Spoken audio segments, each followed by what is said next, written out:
I'm not the person to be discussing this with. Okay, but the children's parents are concerned. There's large groups of parents at the school who are concerned with you teaching their child if you're enforcing your pronouns on them. Something very concerning for parents across Britain is the indoctrination within the education system to LGBTQ plus values. Many children are being put in trouble, feeling under pressure to take part and participate in this ideology. Because that's what it is, it's an ideology. Now, at this school here, we've been contacted by multiple parents who are concerned because a transgender teacher who wishes to be addressed by the pronouns mix, children are getting put in trouble, forced to address them by mix. If they call them sir or call them mister or anything else, they're put in trouble, taken out of education and put on an indoctrination course to check their values. So that, imagine how confusing this is for young children. Looking at a man and being forced to not call it a man, but call it mix. What the hell is mix? Now, this is wrong, but this is a far wider problem than Cheslin Academy, because this is happening across the UK, and it's happening from the age of 5 and 6. That's what's happening. So I want to ask the teacher in this incident, does he think it's right?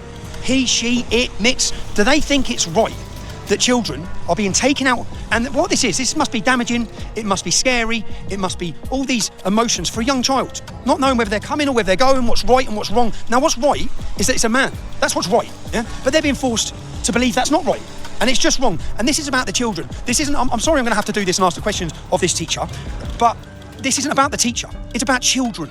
And there are children across the UK, and there's right and wrong, and the children should not be forced to participate in this lunacy and this madness within the education system. The school should be protecting the kids, not protecting the 6'4" man's feelings, but protecting the children's feelings. Taking them out, putting them on re-education, indoctrination courses. It's wrong, and the public needs to be aware of it. As a parent, you need to know that from the age of 5 and 6, they're going to confuse your kids. And when I say confuse your kids, in my child's school, do you know how many children are now transgender and non-binary? And most of them are self-harming. There's big issues going on. The school are facilitating mental health issues from teachers and enforcing them on kids, and eventually causing mental health issues for the children. Protect your children. So our guest today. So let's introduce the 6'3" bundle of dynamite. It's Miss Sunday. Hello. I'm super excited to be here. Thanks for having me, Scott. That's all right, a pleasure. We're so excited to have you back in the theatre for a start. Gosh, back after leaving and then being back and then back and back and da-da-da-da-da. Yeah, after more years than I'd care to admit, to be honest. It's been a while, and we're really excited because, of course, we are the headline sponsor of Wolverhampton Pride this year at the Grand, and you are going to be taking to the main stage and doing your thing. Mm-hmm. But before we get on to that, I want to take it right the way back to...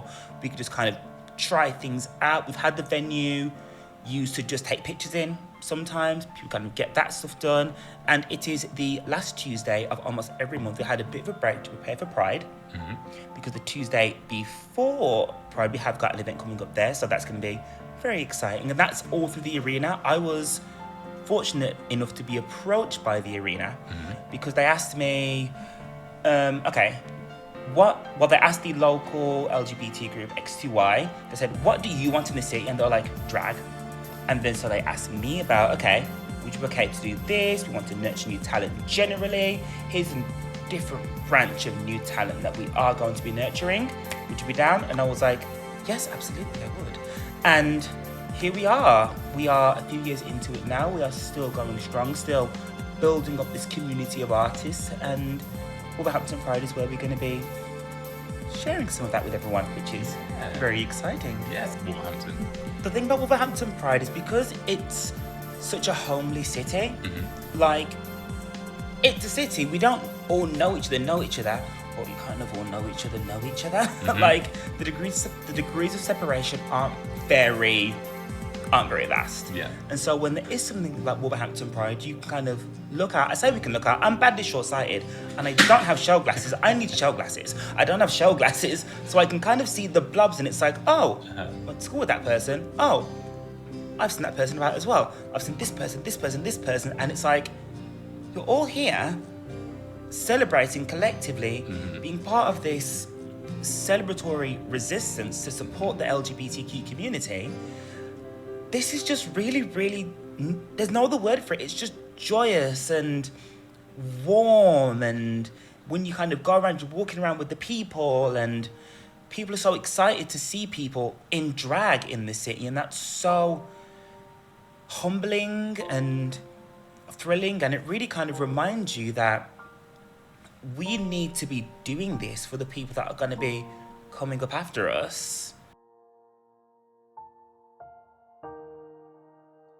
for the people that they're cultivating into this lifestyle. We'll go back to Tommy. Not good, not a good ambassador. How he's got the job as a teacher. Well, who's running the schools? Good morning. It's 5 a.m. We are in Birmingham and we're on the way to a school teacher's house to question them. Nicely. Backstory, there's a school near here and children, I've been following the situation with Enoch Burke in Ireland, who is a school teacher who refuses to address a pupil by their now pronouns. So it's either a boy that says it's a girl or a girl says it's a boy, and he says no, it's a boy. Yeah. So it's a fact what he says, and he's done 580 days in prison. Now everyone, I think that's insane. Yeah. He's made a stand, and each time he gets out of jail, he does the same again because they obviously. So I've been following that story, and now got contacted by parents up here about an issue in the school, and bringing me lots of issues from this school. Yeah. And one of the issues is that pupils are being penalised, and they're getting in trouble if they address their teacher by the wrong pronouns. So let me show you the teacher, which I just found shocking when I looked at it. Because look, the teacher, this man, because that's what it is, right? That's a man. It's not even really making a good attempt, really, yeah? It's a man, it's got face stubble, it's got beard, it's got a moustache. But you can dress how you want when you become a man or a woman, yeah? Dress how you want. But the children are being penalised and put on refocus courses. If one schoolboy called that sir, now, then the parents got called in, and what the children have to call this is mix, MX. So a mix between Mr. and Mrs. So yes mix, not yes miss, yes sir, yes mix. And if they don't address the teacher as mix, they're put on re-education, indoctrination courses, Lbgtq plus, and that's what's happened to a pupil whose parents are then brought into the school and he's penalised. So that's it. We're on the way there now. We're now sat outside the house. It's a difficult one because this is a school teacher. We don't want to be turned up at school with lots of school kids running around in front of all the school children asking questions. But I want to be as nice as I can to this gentleman, but I need to ask him some questions and whether he thinks it's right. So to do that, we need to know what time he comes out of his house. We need to know how we can question him safely. So we have private investigators. So when we're after the groomers, when we're after anyone, we put a private investigator on who then watches. This is the last week. This is the last 2 days. So we've watched outside this house. First day, there's 3 men that live in this house. We didn't know that. Yeah. So we've had to watch as one man comes out. Then we've had to follow a car and see if that's him, which is this footage here. Then the gentleman's come back with night vision goggles, which then gives him the ability to sit, because it was dark as the people coming out, and check. And we realise that it's the wrong person getting in the car, it's not him. Then the other gentleman that leaves in another car, because there's 2 cars, that's not him either. So staying here, we then finally got the ID on him, which is this footage here, which is the taxi pulls up and he comes out at 7:32. So the other car leaves at 7:06, as it just did. Yeah. But we have to do this groundwork, which we're only able to do because people support our work, because that costs money. Not just that, us flying in here last night, and then hotels. Kev has come up and picked us up, so we've got a blacked out car, yeah? Because if we had to rent one of these, it's going to cost us a fortune as well. So we used to have one of these, but we probably do need one. But Kev's come and picked us up, he's drove a very long way, and he's here. We've been in the hotel for the night, well, for 4 hours, pretty much. Like the night before for 2 hours, but we've been in the hotel. We're now here, we just want to ask this gentleman, and this tied in perfectly with our work schedule, because after this, we're going to a court case, which was meant to be in this town where we are. It's been moved last minute. So we're going to a court case, we'll be covering that after this. So we're here to try. The problem we've got is, we've got a short distance when he comes out of his door. When I say he wants to be addressed as mixed by the pupils or they're getting in trouble. And I need to be as nice to him as possible. This isn't really, well, it is about him. Maybe he doesn't agree, which I want to ask him, do you agree that children are being penalised, put in trouble, taken out of classrooms, parents schooled him for addressing you in your correct pronouns?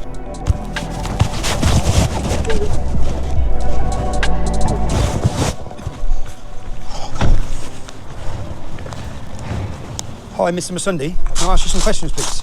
Wait. Can I ask you, do you think it's right that I just address you as Mr. Children are being put on indoctrination courses as they address you by the correct pronouns? Wait, I'm sorry. We've spoke to parents at school who are concerned because their children are getting in trouble for addressing you, not addressing you as mixed. Is that right? Do you think it's right?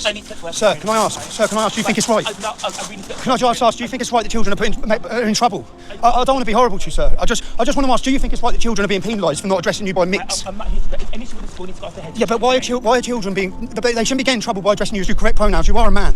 Wait, Sir, can I just ask you though, because children are being put in trouble. The children are concerned. Their parents are concerned. It's not. But I understand you can be addressed whatever way you want as an adult, yeah. But not by children. They shouldn't be penalised and put in trouble. Do you think? An issue with the school needs to go. I know, but it's not an issue with school because it's you who's demanding these children address you as mix. Do you think it's right that children are being put in trouble? They're being taken out of their class, put on indoctrination courses to do with LGBTQ+, unless they address you as mix. Again, any issues that you have at school, you come to school, not by me. But why do you think it's right that children are having and being... But your pronouns are being enforced on children. I'm not responsible for the school. I do not enforce any kind of policy. I do not put things in place. Okay, so do you support that children should be able to address you as whatever they as Mr. or Sir? Well, I'm not the person to have this conversation with. I'm not the person to be discussing. I know, but for a child, you're a 6'4" man. I'm not the person to be discussing this with. Okay, but the children's parents are concerned. There's large groups of parents at the school who are concerned with you teaching their child if you're enforcing your pronouns on them. Parental concerns can be addressed by the school, by the head teacher. By the head teacher. But the head teacher's putting children on indoctrination courses. That is not a policy that I put in place. That is not. Do you support children being put in trouble? Do you support... Should children be able to address you as Sir or Mr.? Should they? Can I ask? Should they? Should they be made in trouble for this, sir? Because this is a wider problem, sir. They're your pronouns. They're not real. No comment. No comment. Absolutely no comment. But what do you think of the children are being taken out of education? You must support education. They're being taken out of their education classes. In the most appropriate way. No, but they're not. They're being forced. They're being forced to address you as mix. What does mix mean, sir? No, I'm not having this conversation. What does mix mean? What does mix mean? No comment, please. Okay, so again, you should want what's best for children. Children should not be penalised. They should not be put in trouble for not addressing you by mix. Okay, well look, sir, again, parents are concerned, so what are they meant to turn to? You're literally at school. I'm going home now. Okay, no problem. You don't want to make any comment for the parents, sir? I'm not harassing you, I just want to ask some questions because the child's been harassed, the child's been taken out of class, the child has been harassed, his parents have been brought into the school, the child's been harassed. Look, I'm not that comfortable doing that, okay? I really not. But the child's not comfortable at school. None of the kids are comfortable at school being forced to address this teacher as mix. And if they don't, they're in trouble. Their parents are brought in, black mark put against their name, probably a hate incident or something for not addressing them by the correct pronouns that they wish to be addressed by. They're not the correct pronouns.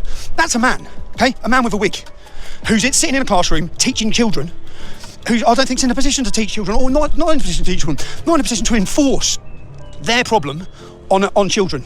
Right is right and wrong is wrong. That's a man. That's not mix. It's Mr.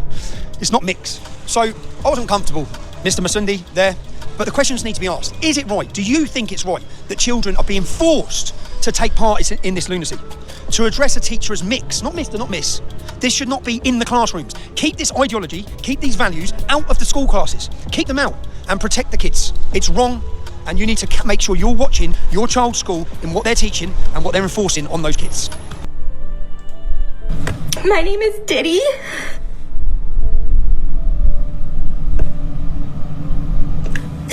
And I'm non-binary. My pronouns are she, they. And I'm queer. What a gift to be here for who we are, this queering of the church. Happy Pride to everyone except for my 7 children who have all betrayed me by being straight. Bringing your kid to a Pride parade is like bringing your kid to Mardi Gras. Pride 2025 is here and the only thing coming out is corporate bankruptcy. For freedom, we're not going anywhere, and Pride is not just going to be a celebration, it's also going to be a protest. I don't know what to make of this. Back to hell. And as per usual before we launch in, today's video is sponsored by Fume. So this is once again one of those videos that I had a really hard time putting together. On year, it seems that there was a huge emphasis placed on this community, and year on year, the movement and its objectives have expanded, giving us huge parades, events, and representation absolutely everywhere. But Pride 2025 has been unbelievably lackluster, and what's interesting, at least to me, is that the LGBT community in general doesn't even seem to be fighting back. Are the gays fatigued by other gays? Is that what's happening? I'm sure you've all seen online that parades and events all over the place have been cancelled or scaled back. Others have been cancelled for low attendance numbers. Some organizers have been left hundreds of thousands of dollars in the hole after major brands pulled their sponsorships, including MasterCard, PepsiCo, Nissan, Citi, DoorDash, just to name a few. Brands didn't bother changing their logos to the Pride flag like they usually would this time of year.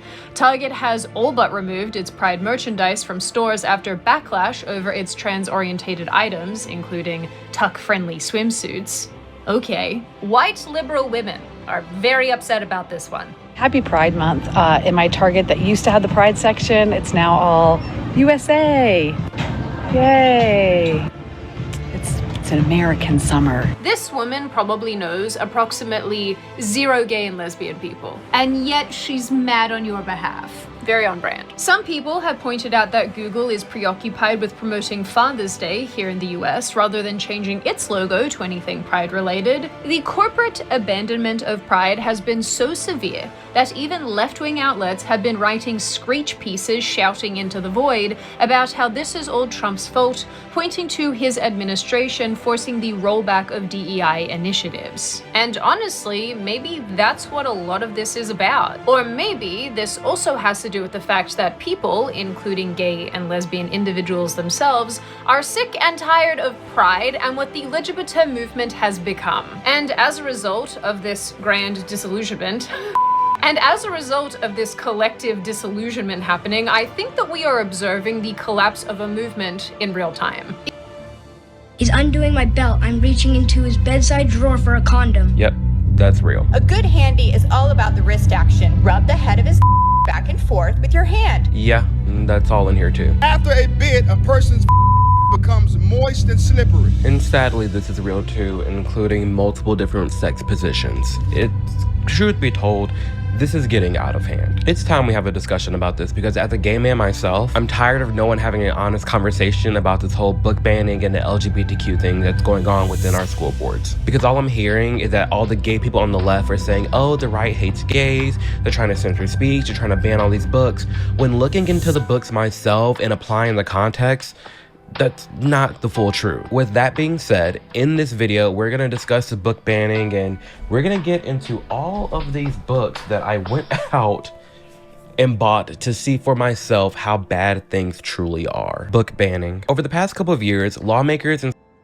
school. The book is called It's Perfectly Normal, but to some parents, it's not perfectly normal to let their preteen kids read it without parent approval. I just think it's not right for young kids. Russ is a concerned parent who doesn't like what he found in a book about sexual health available for checkout at his daughter's Covington Middle School. Made by Robbie Harris and Michael Emberley, It's Perfectly Normal is made for ages 10 and up and is meant to discuss puberty and sex. It's sold millions of copies and it has won awards like Best Children's Book and Best Book Overall. When looking at this book, it's clear where they missed the mark. It's one thing to teach kids about puberty and what to expect with their changing body, but there is a line drawn between informing someone about their ever-changing body and teaching them how to masturbate. Hell, page 9 of this book, here we have, I'm not gonna show it for too long, so obviously I don't want this video taken down, but we have a woman straddling this man, riding him. We got 2 lesbians scissoring, and then we have a gay couple doing anal. 10 and up. For what reason and why? And then on the next chapter, page 11, we get into straight, lesbian, gay, bisexual, transgender, queer, questioning, and plus. Now, this book is very frustrating because it's meant for ages 5 through 8, and it's all about being non-binary. We'll just read the back of the book real quick. My dad has a shadow that's blue as a berry, and my mom's is as pink as a blossoming cherry. There's only those choices, a 2 or a 1, but mine is quite different. It's both and it's none. Like everybody, a heartwarming and inspiring book about being true to yourself by best-selling children's book creator Scott Stewart. This story considers gender beyond binary and is a vibrant spectrum of color. They're 5. Leave them alone. Let's go through some of this book, y'all, because what really threw me off was the ending. The book is just about this little boy who likes doing boy things and girl things. So he's like, I'm not a boy or a girl anymore. That means my shadow's purple, like blending the blue and the pink. Which is frustrating because in the book, it even contradicts itself because it says, some tell me I'm blue and only blue can be strong, but my mom's strong too, so I think that they're wrong. Some tell me I'm pink because pink is most caring, but my dad's always caring, loving, and sharing. So that alone should tell you right then and there that you can be whatever you want to be. You don't have to subscribe to what other people are saying. Like, you can be a boy because you are a boy, you have a penis. You can be a boy and still like feminine things. You can be a woman and still be a strong leader. Like, that's not, your color shouldn't stop you from being you. Like, am I alone? Am I going crazy about that? But yeah, then the book just goes on to talk about the kid and how he likes boy things and girl things and how, he wants to go to the school dance and chop. No, ma'am. I just don't understand why we can't agree to just leave the sexual content out of schools. and we'll be fine. There's a perfect middle ground. Leave the sex manuals out of schools and we'll be Gucci. We'll be good. Because honestly, now I see why the right is just like, okay, we'll get rid of everything gay in schools, because gay people can't just be honest and real with it. They have to equate everything with being gay as being synonymous with everything sexual and perverted, and I want to step away from that. We're not all like that. We all don't agree with that. At the age of 12, I started experiencing some gender dysphoria, and I started seeing a therapist, and I got the diagnosis, and I started going on the path of medical transition at the age of 13, starting with blockers and then moving on to hormones. And at 15, I got a double mastectomy, but it turned out that it wasn't the best decision for me, and I stopped transitioning at the age of 16. Okay, so let's go back to when you were 12. About when did you hit puberty? Jordan Peterson. I had a fairly early puberty, actually. I started developing at around the age of 9, if not a little bit earlier. Okay. And so at 9, do you remember if that changed you emotionally?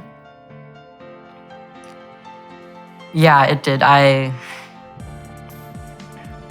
It was really difficult for me, actually. Okay, so let me give you a little background. You tell me if anybody's ever told you this before, okay? So boys and girls before puberty experience approximately the same levels of negative emotion. So that would be primarily anxiety and emotional pain, or even sometimes susceptibility to physical pain.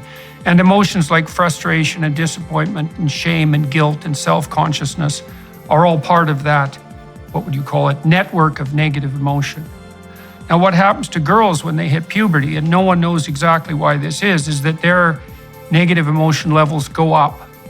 And so that on average, women, biologically mature women, are more sensitive to negative emotion than biologically mature men.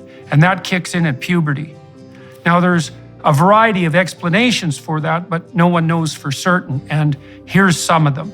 Okay, so first of all, sexual dimorphism and physical strength really emerges at puberty. So boys and girls are pretty evenly matched physically, but once puberty kicks in, boys are taller, stronger, heavier, and they're much stronger in terms of upper body strength. So women are at a disadvantage physically in relationship to anything that might have to do with physical combat. And so on those grounds, it makes sense for women to be somewhat more sensitive to threat.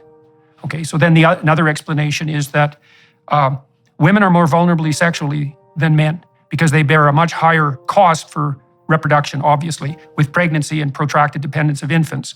And so they're more vulnerable on the sexual front, so it makes sense for them to be more sensitive to any threat that's associated with sexual activity.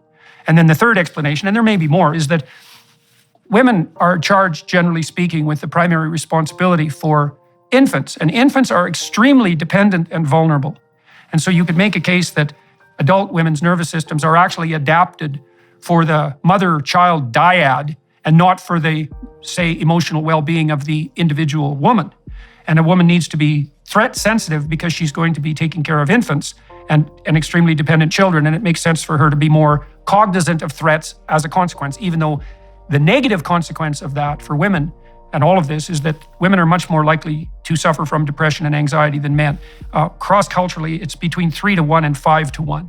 Now, men have their associated pathologies. Men are more likely to be antisocial, for example, and to abuse alcohol. But women predominate on the negative emotion side. And then I would say that's exacerbated, if you hit puberty early, because you have to deal with these complexities of physiological transformation at a very young age. And so that's a difficult thing to handle emotionally.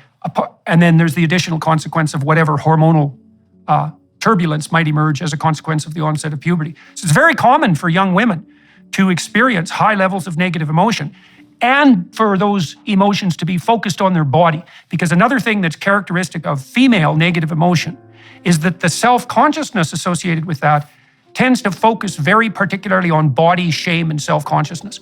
And that might be because women are evaluated more rigorously on the basis of their physical appearance than men. Men are evaluated more harshly sexually, let's say, on the performance side, with regard to socioeconomic status and so forth. But women are definitely evaluated more harshly by men and by each other in terms of their physical attractiveness. So that makes quite a complicated situation for girls who are making the transition into puberty, and a lot of them are depressed and anxious and develop an intense focus on their body. So I don't know how much of that was explained to you by your therapists or the medical professionals, but that's all well documented psychological and medical information. Yeah, none of that was really explained to me by therapists or even growing up. I mean, even so, every single part of what you said actually played a role in a lot of my childhood distress and my transition and eventually my detransition, actually. Growing up, I was a bit of a tomboy and also on the spectrum. And I didn't know this until I was diagnosed just last year, but it did play a role in my socialization and my difficulty getting along with other girls growing up. And I found that I fit in more with the boys. And when I hit puberty, it was a bit earlier than most of my peers, and I got taller than them. And I could keep up with the boys then, and I had a lot of pride in that. But as the years went on, they started to get taller than me and outmatch me physically, and this did bring on a bit of distress for me. And as I got older, socialization began to become more sex-oriented, and I found it even harder to fit in with girls my age. But at the same time, I was also starting to notice there was a divide between me and boys in several ways, and there was a lot of loneliness for me, because on one hand, I didn't really feel like I was one of the girls, but on the other hand, I was losing my connection with some of my friends who I was close with and really, really cared about. And I also had some body image issues growing up as well. I often talk about how social media played a role in it, but really it started from a very young age, actually. I mean, I was born into a very image-oriented, very sex-oriented society. And, before I hit puberty, I was looking forward to having a developed body and eventually growing breasts. And, once I hit puberty, it wasn't what I expected, and I was really quite disappointed in how I looked. I was very, very skinny. I was on the smaller chested side. And, I grew up in an age where we kind of glorify bodies that are very, very voluptuous, lots of curves. People often use the phrase like bottom heavy or hourglass, pear shape, things like that. And I didn't look like that at all. I was quite thin, a little on the muscular side. And if anything, my shoulders were probably the widest point in my body. You may have been told this, but perhaps you weren't. So there are good long-term studies of children with gender dysphoria. Most of them were conducted in Toronto, where I happen to be, by a man named Ken Zucker. And Zucker ran a clinic for gender dysphoric kids way before this became part of the culture war, let's say. And he was a very straight and honest scientist, a very good researcher, not a political person. And what he showed was, what his clinic showed, many peer-reviewed studies, was that gender dysphoria of the type that you described is relatively rare. But if you leave kids alone till they're 19 or 18, 80 to 90% of them settle into their biological identity. Although about 80% of them are also homosexual in their orientation. And so the pathway for him, before this was all politicized, was you'd have a child who was gender nonconforming temperamentally, somewhat like you were. You didn't have a pattern of female interests, let's say. And then prone to depression and anxiety, and then that combination would produce this gender dysphoria, and that would become quite intense around the dawn of puberty. But if you just backed the hell off and waited, those kids would settle into their body, but generally adopt a homosexual orientation. To be here with all of you, it's so funny to hear people come up to me and say, oh, you're... So in the spring of 2020, at the height of COVID, our 13-year-old daughter came to us and told us she no longer felt like a girl. She had no previous signs of confusion in early childhood. So how did we get here? Our daughter, like so many of these other girls, was very vulnerable to this ideology for many reasons. First, she has ADHD and she's gifted. So for many of these girls, that reads like autism until their emotional intelligence catches up to their IQ. Jessie Ministo, who you just saw on the panel from Third Factor, talks about gifted girls feeling like an outlier. They sometimes can be overly sensitive, overfeel emotions, and can be seen as just too much at times. So in our initial research, I am a licensed mental health counselor, and I was struck by how my training back in the late 90s and early 2000s was not a reflection of what I was seeing in my daughter's friend group. And I predominantly worked with adolescents and college-age students, and I did not have one client that was experiencing confusion over their sex. When I was trained in my graduate program, we were not even using the terms non-binary, gender fluid. It was non-existent. And all of the resources pointed to only affirming these identities. I could not find an alternate treatment option, which struck me as very odd because part of my job as a therapist is to do differential diagnosis. And it did not seem like that was happening. The other thing that I observed right away is much of the coping mechanisms my daughter was using mimicked anorexic girls and what they would do. And so just like anorexia and eating disorders, how that is the tip of the iceberg and everything under the surface is really what leads to that diagnosis and that behavior, I really saw gender dysphoria is no different. So I was really confused as to why I was not finding an array of treatment options. So at this meeting, we were shown the gender support plan. Sorry.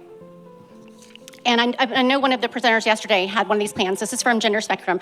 I wish I could show you my daughter's support plan, but because we are in litigation, that is part of the evidence, because it would show you just how childlike her answers were and how the power differential must have been in that room with 3 adults consisting of an assistant principal, a school counselor, and a social worker I had never met, with my 13-year-old child behind closed doors filling out a 6-page transgender support plan. My daughter, because she has ADHD, was emotionally 11 at that time. So as you see from this intake form, the process was you go to the school counselor, you say, I'm trans, and within 48 hours, they are required to set up a meeting.